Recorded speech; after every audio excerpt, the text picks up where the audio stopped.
includes the Sixers, and that also includes Jimmy Butler. The game today, 3:30 Eastern on ABC. He arrived at the arena this morning at 8:30 a.m. For a little morning shoot around and sweat and stretch. Presumably, he'll take a nap. I would assume he's in I mean, nap. 7 hours early, maybe get a smoothie, whatever. But he got there early. Here's the NBA Countdown crew with a preview.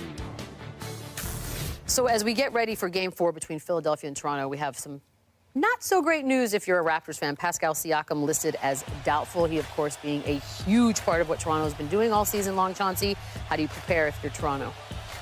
Well, you're hoping that he can play, but if he can't, that's a huge blow, obviously, like you just said. But listen, Kyle Lowry, we know what we're getting from Kawhi Leonard. Kyle Lowry has to step up and be the all-star that he was this year. And also, this is the reason why you made that acquisition of Marc Gasol. They're going to need some more from him as well. I don't think the system is going to allow them, Chauncey, for Marc Gasol because they don't really give him the ball in isolation. And then he's playing against Embiid. But this is a huge blow for Toronto. And with Embiid starting to get his rhythm at home, I don't know if Toronto is going to be able to weather that storm if Siakam can't be 100%. He's been consistently their second best player. Kyle Lowry's been up and down, so now if you have to ask him to come into that role, I don't know if that's enough to overcome what the Sixers have been doing, especially since Jimmy Butler has stepped up. Embiid is stepping up. Ben Simmons playing a great floor game.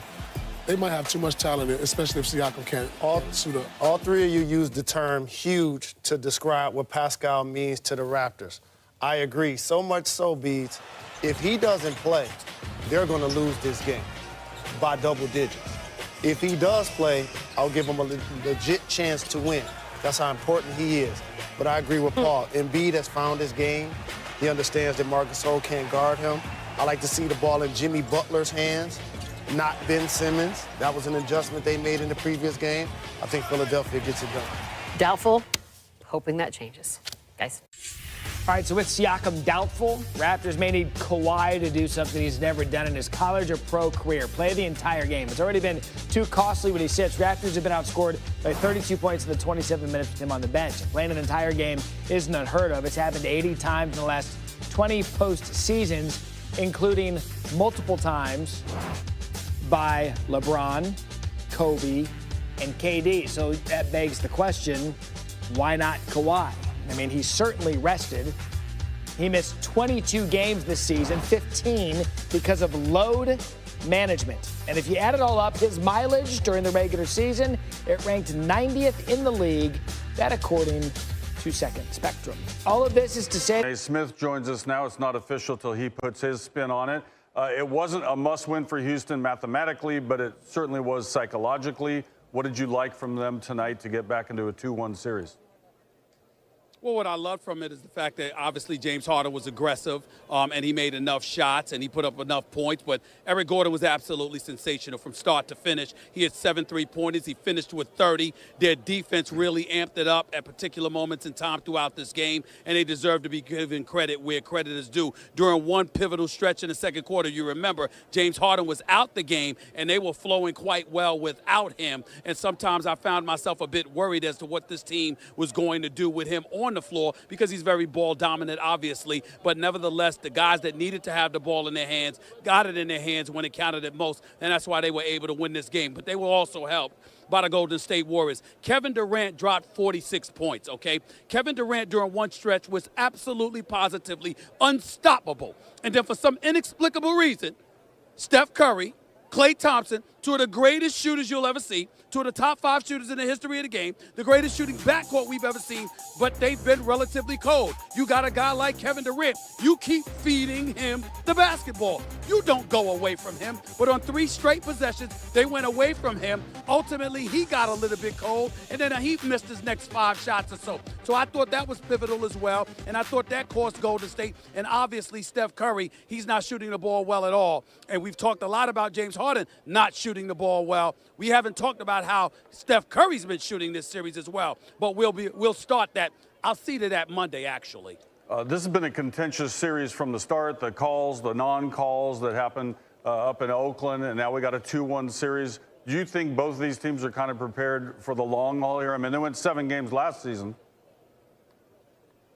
Well, Houston has no choice but to be prepared for it because you're not going to beat the Golden State Warriors short of 6 games, obviously. You're the Golden State Warriors. You win Game 4. You close them out at the Oracle in Game 5. If I'm the Golden State Warriors, I have the mentality that this game was in my hands. I could have won it had I fed the beast that was Kevin Durant a little bit more, and it would have been over in 4. But since they won this game, okay, now we're ended in 5 back at the Oracle. If I'm the Golden State Warriors, that is the mentality that I have because Steph Curry came into this game shooting 26% from three-point range. Tonight, he shot 22% from three-point range. He shot 30% from the field. He's shooting under 40% for the field. This is the greatest shooter we have ever seen in the history of basketball. How long do you expect that to last?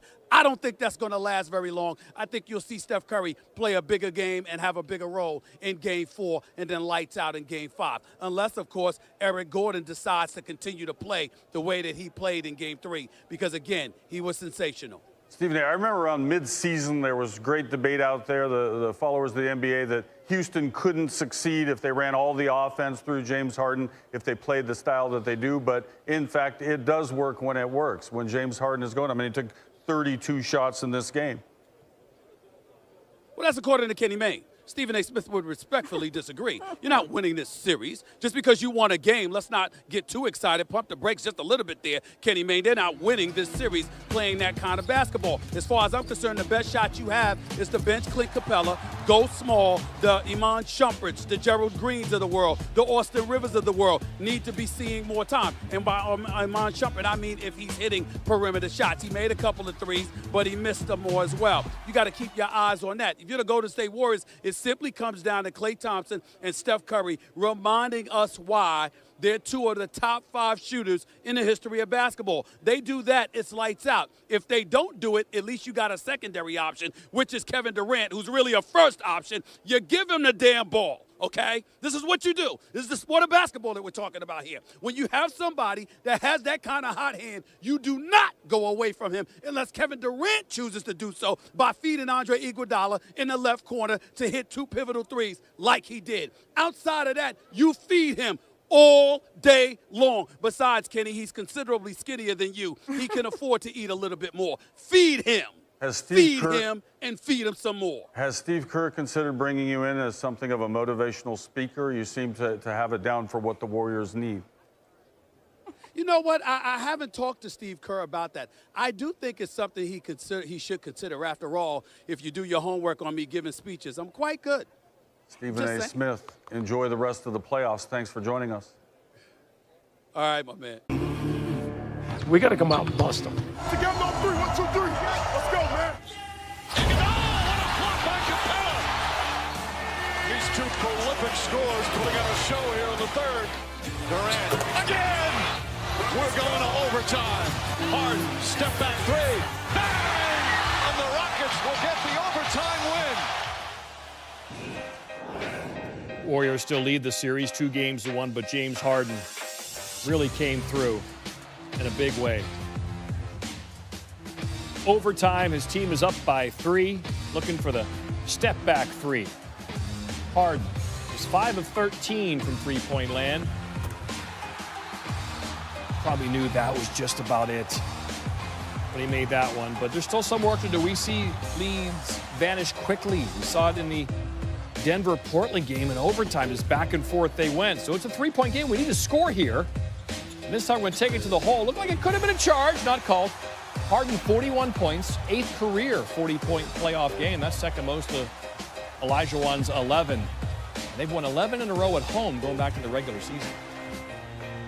Michael Wilbon in attendance in Houston Saturday and now in attendance here on SportsCenter. And Michael, forget this, the road team has to win to make it a series, because we got a series now because the home team won, and we got what we expected from James Harden, but a lot of other players for the Rockets figured into this thing to get them on the board.